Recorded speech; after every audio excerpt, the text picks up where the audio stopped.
Sunrisers Hyderabad ने जादुई तरीके से, एकदम मैजिकल तरीके से इस मुकाबले को अपने नाम कर लिया है। सिर्फ एक रन के अंतर से इस मुकाबले को जीत लिया है। एक वक्त क्या ये मुकाबला शुरू से ही राजस्थान रॉयल्स के ही कब्जे में था, लेकिन अंत आते आते इस मुकाबले पर अपना कब्जा जमा लिया है। भुवनेश्वर कुमार, पैट कमिंस और टी नटराजन ने गजब की गेंदबाजी की, जिसकी बदौलत सनराइजर्स हैदराबाद ने एकदम अंतिम गेंद पर 1 रनों के बहुत ही मामूली अंतर से इस मुकाबले को जीता है। सनराइजर्स हैदराबाद लगातार अपनी बल्लेबाजी की वजह से मुकाबला जीत रही थी, लेकिन 1 रनों के अंतर से आज गेंदबाजी करते हुए, दूसरी पारी में गेंदबाजी करते हुए डिफेंड किया 202 रन। 202 रन जो है डिफेंड करना था सनराइजर्स हैदराबाद को। राजस्थान रॉयल्स की अगर हम बात करें तो इस मुकाबले को लगभग जीत ही लिया था राजस्थान रॉयल्स ने।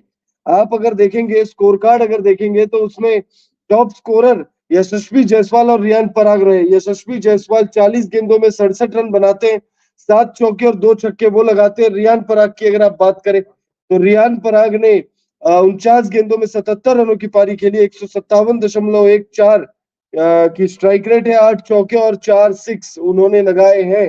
अगर आप गेंदबाजों की बात करें तो गेंदबाजों में भाई टी नटराजन ने 4 ओवर में 35 रन खर्च किए, 8.80 की इकॉनमी, 2 विकेट उनके नाम। पैट कमिंस ने 4 ओवर में 34 रन खर्च किए हैं और 2 विकेट उनको मिला है। वहीं अगर आप भुवनेश्वर कुमार की बात करो तो भुवनेश्वर कुमार ने गजब की गेंदबाजी की। क्या गजब का आखिरी ओवर था वो, जब भुवनेश्वर कुमार अपना अंतिम ओवर करने के लिए आ रहे थे और अंतिम गेंद पर 2 रन चाहिए थे, अंतिम गेंद पर 2 रन चाहिए थे और उस गेंद पर एलबीडब्ल्यू कर दिया रोमन पॉवेल को। उससे पिछले गेंद पर पॉवेल जो है रन आउट होते होते बचे थे। तो भाई जबरदस्त, 4 गेंदों में 10 रन चाहिए थे। अगर आप पूरे अंतिम ओवर की बात करें तो अंतिम गेंद पर 12 रनों की दरकार थी, 12-13 रनों की दरकार थी और उस ओवर में मैजिकल ओवर रहा वो भुवनेश्वर कुमार का। अगर अंतिम ओवर आपको पूरा बताए तो अंतिम ओवर आप देखिए क्या ड्रामेटिकल ओवर रहा। अंतिम ओवर भुवनेश्वर कुमार पहली गेंद डालते 1 रन, उसके बाद 12 रन चाहिए, दूसरी गेंद पर 2 रन आते हैं, अब जो है 10 रनों की दरकार है 4 गेंदों में, फिर आता है चौका, फिर उसकी अगली गेंद पर 2 रन, फिर उसकी अगली गेंद पर 2 रन, अब जीत के लिए चाहिए अंतिम गेंद पर 2 रन। और सुपर ओवर चाह रहे थे, मतलब फैंस तो चाहते हैं भाई सुपर ओवर आए, क्योंकि आईपीएल 2023 से ही हमने सुपर ओवर देखा नहीं है। अंतिम सुपर ओवर जो है वो आईपीएल 2022 के दौरान हमने देखा था।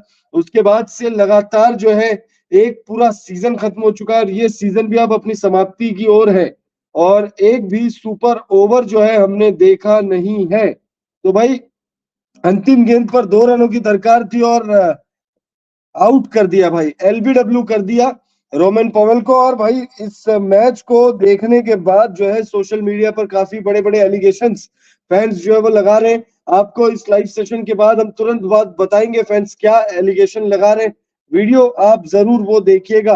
अगर हम राजस्थान रॉयल्स की गेंदबाजों की बात करें तो आवेश खान ने 4 ओवर में 39 रन खर्च किए, 2 विकेट उनको मिला। यशस्वी जायसवाल, देखिए जब 202 रन चेस करना होता है तो भाई आपके ओपनर्स को रन बनाने होते हैं और अगर आपके दोनों ओपनर्स नहीं रन बना रहे तो भी आपको एटलीस्ट एक ओपनर आपका ऐसा हो जो रन बनाए। जॉर्ज बटलर जो है आज बहुत जल्दी निपट लिए थे भाई, गोल्डन डक का उन्होंने सामना किया और भाई बहुत जल्दी, मतलब आप कहिए 1 रन पर पहला विकेट गिर गया था और एक ही रन पर संजू सैमसन, यानी संजू सैमसन भी जो है खाता नहीं खोल पाए।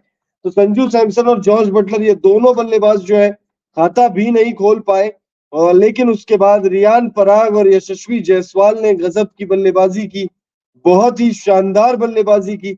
ऐसा कहीं पे भी लगा नहीं कि इस मुकाबले को राजस्थान रॉयल्स वाले गवा देंगे, लेकिन राजस्थान की जो टीम है वो कोलैप्स कर गई और जिस तरीके से कोलैप्स किया है भाई उस पर जो है सोशल मीडिया पर बहुत सारी बातें हो रही है। बने रहिए हमारे साथ, हम आपको जो है लगातार बताएंगे कि क्या कुछ कहा जा रहा है इस मैच को लेकर।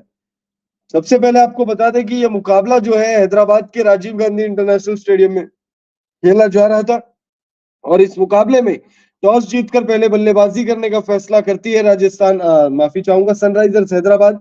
और सनराइजर्स हैदराबाद पहले बल्लेबाजी करते हुए देखिए ट्रेविस हेड ने अच्छी बल्लेबाजी की, 44 गेंदों में 58 रनों की पारी खेली, 6 चौके और 3 छक्के उन्होंने लगाए। नीतीश रेड्डी की बात करें तो भाई नीतीश रेड्डी ने भी जबरदस्त बल्लेबाजी की, 42 गेंदों में 76 रन उन्होंने बनाए, 180 से ज्यादा की स्ट्राइक रेट, 3 चौके और 8 छक्के उन्होंने लगाए। आप देखिए अनमोल प्रीत हो चाहे अभिषेक शर्मा हो, दोनों ही जो शुरुआती बैटर्स हैं वो बहुत जल्दी सस्ते में निपट लिए, लेकिन उसके बाद जो है ट्रेविस हेड, नीतीश रेड्डी और हेनरिक क्लासन ने जबरदस्त बल्लेबाजी की। उसके बाद देखिए 201 रन बनाए सनराइजर्स हैदराबाद ने, 201 रन बनाए, 202 रनों की दरकार थी, 202 रन बनाना था राजस्थान रॉयल्स को। राजस्थान रॉयल्स वाले जो है 2 विकेट तो बहुत शुरुआत में ही निकल लिए, 2 बल्लेबाज जो है बहुत जल्दी निपट लिए, लेकिन उसके बाद रियान पराग और यशस्वी जायसवाल ने पारी को संभाला। 1 रन पर ही 2 विकेट गिर गए थे। अगर आप देखोगे 1 रन पर ही 2 विकेट गिर गए, उसके बाद 134 रनों की पार्टनरशिप हुई भाई, यशस्वी जायसवाल और रियान पराग के बीच 135 रनों की पार्टनरशिप हुई। 1 रन पर पहला विकेट गिरा, 1 रन पर दूसरा विकेट गिरा, 135 रन पर तीसरा विकेट, 159 पर चौथा। अगर आप देखेंगे जो विकेट गिरे हैं, अगर आप उन पर भी नजर डालेंगे तो ऐसा कहीं नहीं लगा कि भाई ये मुकाबला राजस्थान रॉयल्स वाले गवा देंगे।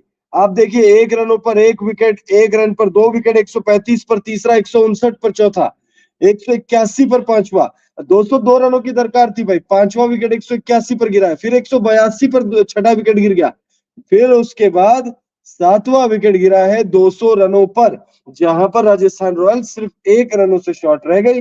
अगर 1 रन भी बना लेती तो फिर निश्चित तौर पर इस मुकाबले का आउटकम कुछ और हो सकता था।